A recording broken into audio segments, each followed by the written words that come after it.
நாங்கள் சொல்கின்றோம். பாதிக்கப்பட்டவன் பக்கம் நிற்பதுதான் அறம், அதுதான் சமூக நீதி. காவல்துறை ட்ரைனிங்ல அப்படி சொல்லி கொடுத்துருக்காங்களா?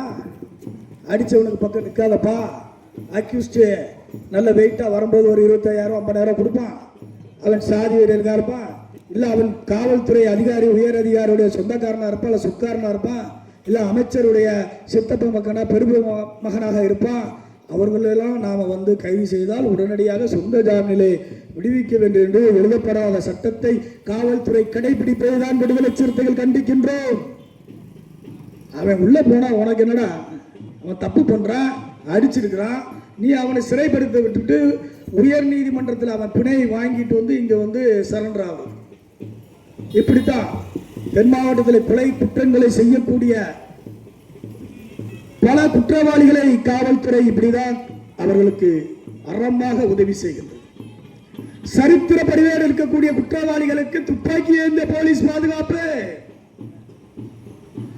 நம்மள மாதிரி யாராவது விடுதலை சிறுத்தைகள் இருக்கக்கூடியவர்களோ இல்ல பட்டியல் பழங்குடி சமூகத்தினுடைய தலைவர்கள் யாராவது கேட்டா, உங்க மீது 20 வழக்குகள் இருக்கிறது, நீங்கள் அரசுக்கு எதிராக பேசி இருக்கிறீர்கள், ஆனால் எந்த கொலை வழக்கும் அவர்கள் மீது இருக்காது. 10க்கு மேற்பட்ட கொலை வழக்கில் தொடர்புடையவர்களுக்கு இதே போலீஸ் பாதுகாப்பு. எந்த சட்டம் பாஸ் சொல்லியிருக்கு? அக்யூஸ்டுக்குள்ளா பாதுகாக்கிறீங்க, வெக்கமா இல்ல? சமூக நீதி அரசு என்றால் இதுதான். சாதி வெறி எனக்கு துறை போகிறது, கேவலமாக இல்லையா? சாதி வெறியும் சாதியை ஒழிப்போம் என்று தமிழகத்திலே பேசுகின்ற ஒரே தலைவர் எழுச்சி தமிழர் திருமாவளவன் விடுதலை சிறுத்தைகள் தானே. எந்த கட்சி தலைவராக சாதியை ஒழிப்போம் என்று தமிழ்நாட்டிலே பேசியிருக்கிறார்களா? பேசியது கிடையாது. சாதியை வளர்ப்போம் என்றுதான் பேசிக் கொண்டிருக்கிறார். கோகுல்ராஜுடைய வழக்கினுடைய ஆயுள் முழுக்கும் சிறையில் இருக்கக்கூடிய யுவராஜை ஏதோ தேசிய தலைவர் மாதிரி கூட்டு போறான். இதே சகோதரர் கண்ணபுரானோ ஏன் தம்பி தீபக் ராஜுடைய பேரணிக்கு வந்ததுக்கு காவல்துறை எத்தனை பேர் மீது வழக்கு? 3 காவல் நிலையங்களில் வழக்கு. பெருமாள்குளம் காவல் நிலையத்தில் ஒரு வழக்கு, மூன்றடைப்பு காவல் நிலையத்தில் ஒரு வழக்கு, முள்ளிருகுளம் காவல் நிலையத்தில் ஒரு எஃப்ஐஆர் கிரைம் நம்பர். ஏன்னா அந்த ரோடுல 3 ஸ்டேஷன் வருதான். அதான நாங்க போகும்போது மட்டும் ஏன்டா இப்படி கரெக்டா வேலை பார்க்கறீங்க?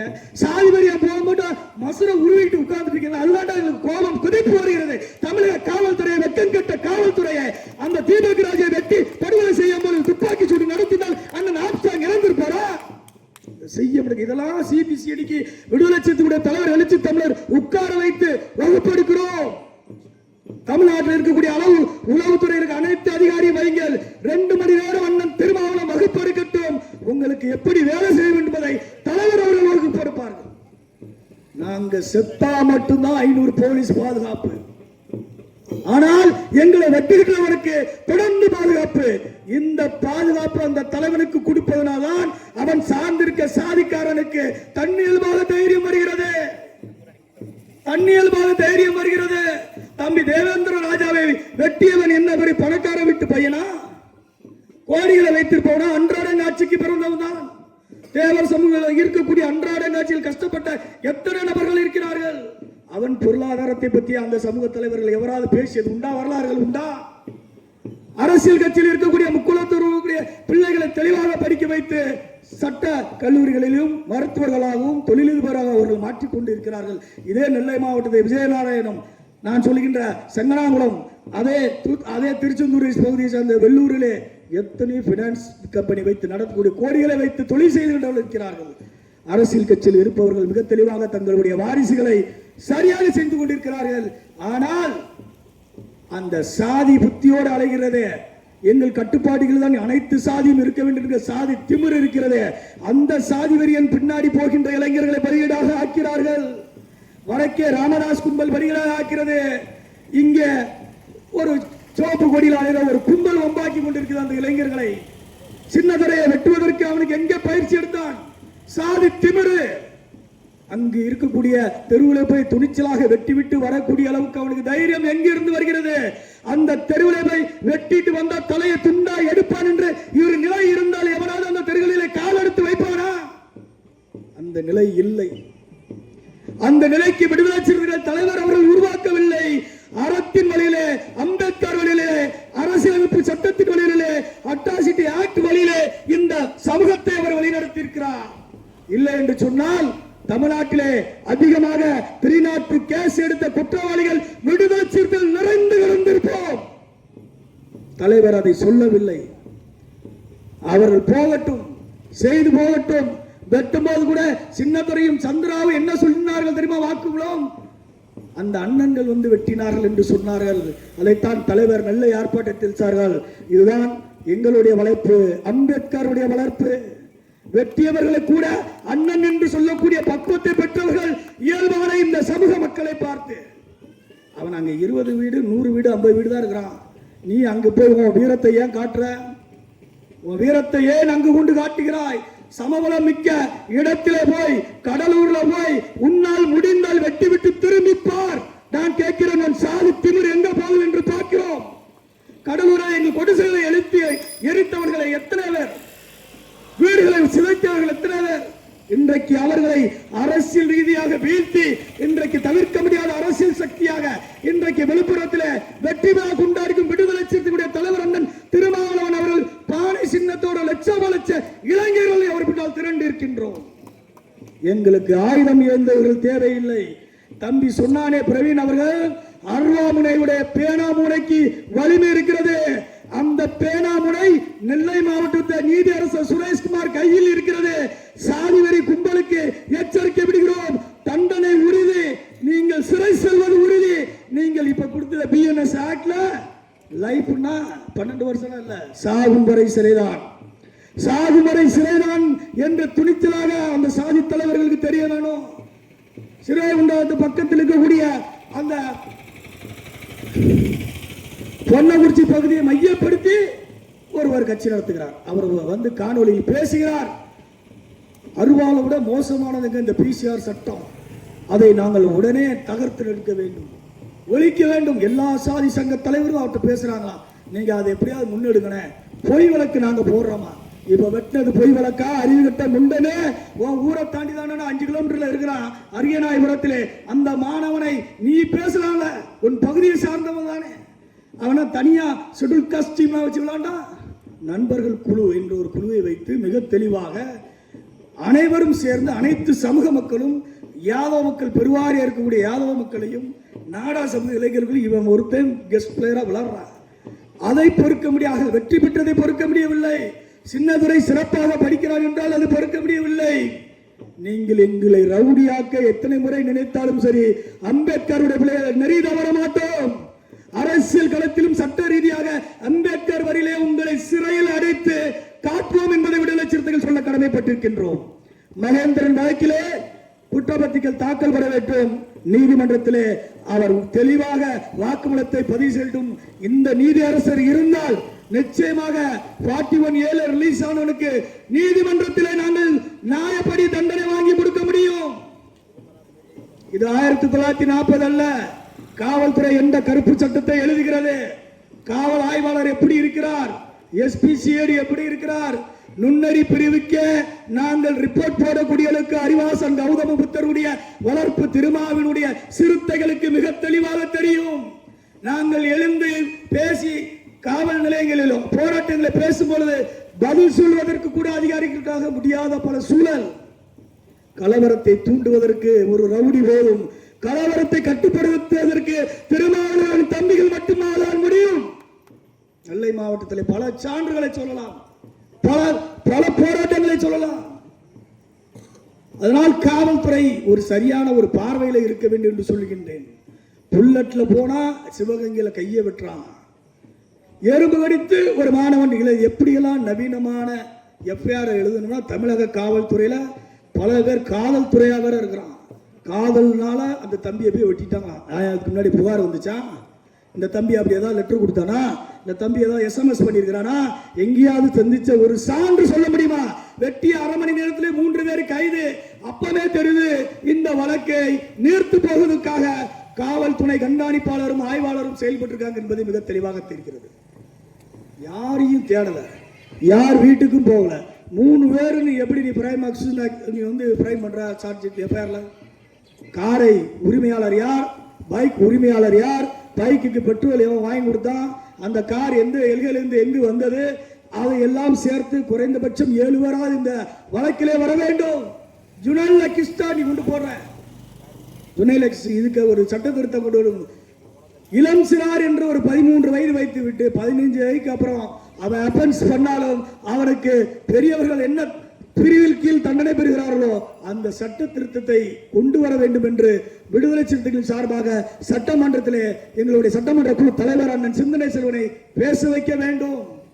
நாங்க சொல்றதை கேட்ட தமிழ்நாட்டில் நீங்க நல்லாட்சி நடத்தலாம், மீண்டும் ஆள வேண்டும் என்ற ஆசை இருக்கிறது. ஆனால் இப்படி தொடர்ந்து தென் மாவட்டம் உள்ள பட்டியல் பழங்குடி மக்களை வெட்டி சாய்க்கிறார்களே, என்ன நோக்கத்துக்கு சாதிக்கிறார்கள்? என்ன அவர்களுக்கு கோபம்? நாங்கள் முன்னேறுவதுதான் கோபம் என்றா நான் முன்னேறுவேண்டா. நாங்க முன்னாடி கார்ல போனா உனக்கு வருத்தமா இருக்கு, புல்லட்ல போனா வருத்தமா இருக்கு. இன்னும் அந்த காலத்து மாதிரி ஐயா பாண்டிய வாங்க இப்படி கும்பிடு எதிர்பார்க்கியா? திருநெல்வேலி சிட்டிக்குள்ள பல பாண்டியமார்களை நாங்கள் ஓட விட்ட வரலாறு சிந்து முந்தரி உருடைய கிராமங்களுக்கு உண்டு அடித்து விரட்டி இருக்கிறோம். 1-2 இல்ல, வழக்குகளை சந்தித்த ஊரில் இருந்து வந்தவர்கள் தான் நாங்கள். வரலாறு வரலாறு வரலாறு என்னடா வரலாறு? 50 ஆண்டுகளுக்கு முன்னாடி உங்களுடைய வரலாறு எது? சரித்திர பதிவேட்டில் இருக்கக்கூடிய வரலாறுகளை புரட்டி பாருங்கள். நெல்லை மாவட்டத்தில் இருக்கக்கூடிய அனைத்து கிராமங்களிலே சுற்று வட்டாரத்தில் இருக்கக்கூடிய சப்டிவிஷன்களை எடுத்து பாருங்க. யார் சாராயம் நடத்தினார், யார் சாராயம் வியாபாரம் பார்த்தா, யார் கள்ள சாராயம் வித்தா, யார் செயல பறித்தா, யார் வீடு கலவண்டா, யார் செயலாத்தா, அக்யூஸ் லிஸ்ட் எடுத்து பார். அதுதான் உங்களுடைய பரம்பரை. எங்ககிட்ட அப்படி எவனா அக்யூஸ் இருக்கானா? இங்க கட்சியில சரக்கு பிளாக்ல இருக்கிற அக்யூஸ் இருக்கானா? இங்க எவனா செயல் அறுத்த அக்யூஸ் உட்கார்ந்துருக்கானா? சரித்திர படையடைய குற்றவாளி உட்கார்ந்துருக்கானா? அவனை நீ பாதுகாக்கிறாய். அதுதான் நாங்கள் இளிச்சவாயர்கள் அல்ல. தமிழக உளவு பிரிவே, மானங்கட்ட உளவு பிரிவே, சரித்திர படையடைய குற்றவாளிக்கு உடனடியாக பாதுகாப்பு வழங்கி திரும்ப பெறு. பாதுகாப்பு கொடுக்க வேண்டிய மக்களை வெட்டுகிறான், குத்துகிறான், நசுகுகிறான். அதை குறிப்பெடுப்பதற்காகத்தான் தலைவர் அவர்கள் என்ன சொல்கிறார்? உளவு பிரிவிலே தனிப்பிரிவு, சாதி வெறி கும்பலை, சாதிய கூலிப்படைகளை வைத்து அப்பாவி இளைஞர்களை வெட்டுகின்றவர்களுக்கு உடனடியாக இதுக்கெல்லாம் ஒரு தனிப்பிரிவு இதுக்குள்ள அமைச்சிருக்கணும். நல்லாட்சி தொடர்ந்து எப்படி முடியும்? 1000 ரூபாய் கொடுத்தா மட்டும் வந்துருமா? 1000 ரூபாய் டெல்லியில 2500 ரூபாய் கொடுத்தாச்சு. இங்க அறிவிப்பு 3000 வரும். 3000 கொடுத்து நீ ஓட்டு போட்டுருவ, அடுத்த ஒரு கிராம் 30,000 வரும். அதுவும் நடக்கும். சிந்திக்க வேண்டும் மக்களே. இந்த நாட்டிலே அனைவரும் ஒரு மிக சுதந்திரமாக சாதிய சண்டை இல்லாமல் சமத்துவமாக வாழ வேண்டும் என்று சொன்னால் அம்பேத்கருடைய வாரிசு அண்ணன் எழுச்சி தமிழர் அவர்கள் அரியணையாட வேண்டும். அந்த காலம் தான் இந்த தமிழகத்துக்கே ஒரு பொற்காலம். எத்தனை வேலை ஆண்டிருக்கலாம், எம்ஜிஆர் ஆண்டிருக்கலாம், ஜெயலலிதா ஆண்டிருக்கலாம், கலைஞர் ஆண்டிருக்கலாம், ஸ்டாலின் ஆண்டாச்சு, எடப்பாடி ஆண்டாச்சு. ஒரு முறை எங்கள் அண்ணன் திருமாவளவன் தமிழகத்தை ஆளட்டும். நீங்கள் பாருங்கள், சாதி ஒரு கும்பலை ஓட ஓட விட்டு சுடுகிறோமா என்று பாருங்கள். சாதி அருவா தூக்குறவனால அன்னைக்கு என்கவுண்டர் தான். யோகி ஆதித்யநாத் 250 பேரை ஓட ஓட சுட்டுக்கிறான். உனக்கு தைரியம் இல்லடா? திராவிட அரசுன்னு சொல்லிக்கிடுத, சமூக நீதி அரசுன்னு சொல்லிக்கிடுத, நேர்மையான அரசுன்னு சொல்லிக்கிடுத. எனக்கு நைட்டெல்லாம் தூக்கம் வர மாட்டேங்குது. நாளைக்கு காலையில் எந்த அமைச்சர் பிரச்சனை வரப்போதோ? உன் அமைச்சர் கூட உன்னால் கண்ட்ரோல் பண்ண முடியல. 5 IAS அதிகாரிகள் செக்ரட்டரியேட்லேருந்து எழுதி கொடுக்கறத உட்காந்து அருமையாக இப்போ வாசிக்கிறான்னு சொன்னோன்னா இப்போ என்ன பண்ணிட்டார் தெரியுமா? இந்த AI டெக்னாலஜியில் இப்படி ஒரு 2 இது இருக்கும் டிஸ்பிளே, அதில் டிஜிட்டல் ஓடும். ஆனால் யாருக்கும் தெரியாது. என்னடா ஸ்டாலின் மணிக்கணக்கில் லட்சக்கணக்கான கோடிக்கணக்கான இருக்க திட்டங்களை இப்படி அறிவிக்கிறான் மாதா. அங்கே ஒரு டிவி ஓடிட்டு இருக்குது, அந்த டுபாக்கோ இப்படி ஏமாத்திட்டு இருக்குது. அதுக்கு பேசுவதற்கு தமிழகத்தில் அறிவாசன் எங்கள் அண்ணன் எழுச்சி தமிழர் தலைவர் எந்த தலைவனாலும் பேச முடியாது. பேச சொல்லு பார்க்கும். டிஜிட்டல் மையத்தில் நீங்க ஊரை ஏமாத்திட்டு உட்கார்ந்துருக்கணும், எங்களுக்கு தெரியாதா? கூட்டணியில் இருக்கணும், நாங்க என்ன மௌனித்துக்கு கொண்டு உட்கார்ந்துட்டே இருக்கணுமா? ஏன் இதுவரை சம்பந்தப்பட்ட ஒரு அமைச்சர் வரல, ஒரு அறிக்கை வரல? இந்த காங்கிரஸ் பேருக்கு செல்வ பெருமைக்கு கூட அறிவில்லையே. உனக்கே பிரச்சனை, அண்ணன் திருமாவளவன் தாடா அன்னைக்கு கொடுக்கணும். உன்னையே மாத்தின அத்தனை சாதி வரையும் கிளம்பி போயிட்டான். சென்னை எங்கே டெல்லிக்கு போயிட்டான். ஒரு தலைமையில காங்கிரஸ் தலைமையில அவர் இருப்பதை கூட விரும்பவில்லை. உங்களுக்கு இன்றைக்கு இந்த பதவி கிடைப்பதற்கு என்று சொன்னால் அதற்கு காரணம் அண்ணன் திருமாவளவன் விடுதலை சிறுத்தைகளால் தான் நீங்கள் இன்றைக்கு காங்கிரஸ் கமிட்டியுடைய தலைவர். இப்படி பல்வேறு தலைவர்களை உருவாக்கும் ஒரு தலைமைக்கு நாங்கள் பயணித்துக் கொண்டிருக்கின்றோம். தொடர்ந்து இந்த நெல்லை மாவட்டத்தில் இருக்கக்கூடிய காவல் கண்காணிப்பால் சிறப்பாக வழக்குகளை மிக தெளிவாக சப்டிஷன் வரைக்கும் பிசியில கேட்கிறாரு. இந்த வழக்கு என்னாச்சு, சாட்சிகள் சொல்ல வைப்பது மிக தெளிவாக செய்கிறார். அதெல்லாம் நான் பாராட்டுறேன். உங்களுடைய அந்த வழக்கு பின்னணியிலே எந்தெந்த வழக்குகளை எல்லாம் விரைந்து இன்றைக்கு தண்டனை வாங்கி கொடுப்பதற்கு நாங்களும் அந்த இடத்தில் இருந்து பயணிக்கிறோம். ஏனால் ஒவ்வொரு களத்திலும் விடுதலை சீட்டில் தம்பிகள் நின்று அந்த களத்திலே போராட்டத்தில் நின்றிருக்கின்றோம். கிருஷ்ணவேணி வழக்கிலே தண்டனை, கிருஷ்ணவேணிக்காக ஆர்ப்பாட்டத்தில் தாளத்தில் நின்றது விடுதலை சிறுத்தைகள். தம்பிக்கு தீபக்ராஜ், தம்பி முத்துமரா, இந்த அனைத்து களத்திலுமே நின்றது விடுதலை சிறுத்தைகள் இன்றைக்கு சொல்லுகின்றோம். அந்த சரித்திர பல்வேறு குற்றவாளிகள் இன்றைக்கு அடிஷனல் டு நீதிமன்றத்தை மிதிப்பதற்கு அஞ்சு ஓடுகிறார்கள். பெரிய மாவீரன வாடா நீ நின்று வழக்க சந்திடா பேஸ் பண்ணி பாடுறா, தண்டனை வாங்கி கொடுக்கிறோமா என்று பார். அம்பேத்கருடைய வாரிசுகள் உங்களை சிறைப்படுத்திய தீர்வோம். உன் சாதி திமிரை அங்கே நாங்கள் அடக்கி காட்டுறோம். வா, நீ எந்த வழக்கறிஞரை வச்சினால் வா, எங்களால் முடியும் என்று நாங்கள் காட்டியிருக்கின்றோம். இன்னும் செய்வோம். இன்னும் 5 ஆண்டுகள் அந்த நீதி அரசர் திருநெல்வேலியில் இருந்தால் சரித்திர பல்வேறு குற்றவாளிகளே எல்லோரும் சிறையில் இருப்பார்கள். தமிழக அரசு மிக்க பணிவோடு சொல்கின்றேன், நீதிபதி சுரேஷ்குமார் அவர்களை மாற்ற வேண்டும் என்ற முடிவு வந்தால் தமிழகம் தலைவரை விடுதலை சிறுத்தைகள் போராட்டம் நடத்துவோம். எச்சரிக்கிறோம். சாதி வெறியன் மனு போட்டா உடனே அவரை தூக்கி இன்றைக்கு அவரை எங்க கொண்டு போட்டுக்கான போஸ்கோ கோர்ட்டுக்கு இன்சார்ஜ் போடுறோம். பயம், அச்சம். அதற்கு பின்னால் எந்த மாவட்ட செயலர், திமுக மாவட்ட செயலர், அண்ணா திமுக மாவட்டத்தில் செயல்பட்டால் அவன் முகத்திரையை விடுதலை சிறுத்தைகள் கிழித்தெறிவோம் என்று எச்சரிக்கை சொல்லி கடமைப்பட்டிருக்கிறேன். இது தொடர்ந்து கொண்டு இருக்கிறது. இதற்கு முடிவு எழுதுவார் எங்களுடைய தலைவர். 2026 மிக தெளிவான ஒரு முடிவை எடுப்பார். அனைத்து ஊடக மேலாளர்களும் கேட்கின்ற கேள்வி, அனைத்து கட்சிகளும் எதிர்பார்த்து கொண்டிருக்கிற கேள்வி, தமிழகத்தினுடைய முதல்வராக யார் வர வேண்டும்? 2026 எழுதுகிற ஒரே பேனா விடுதலை சிறுத்தைகள், எழுச்சி தமிழரின் உயிரின் உயிரான விடுதலை சிறுத்தைகளை யாருக்கு தலைவர் வாக்களிக்கிறாரோ அவர்தான் தமிழகத்தினுடைய முதல்வர் என்று 2026 சுவடுகள் எழுதி காட்டும் என்று கூறி இருட்டும் திருட்டும் ஒரு முடிவுக்கு வரும். எதிர்காலமும் அதிகாரமும் எழுச்சி தமிழர் கைகளுக்கு வரும் என்று கூறி வாய்ப்புக்கு நன்றி கூறி விடைபெறுகிறேன். நன்றி, வணக்கம்.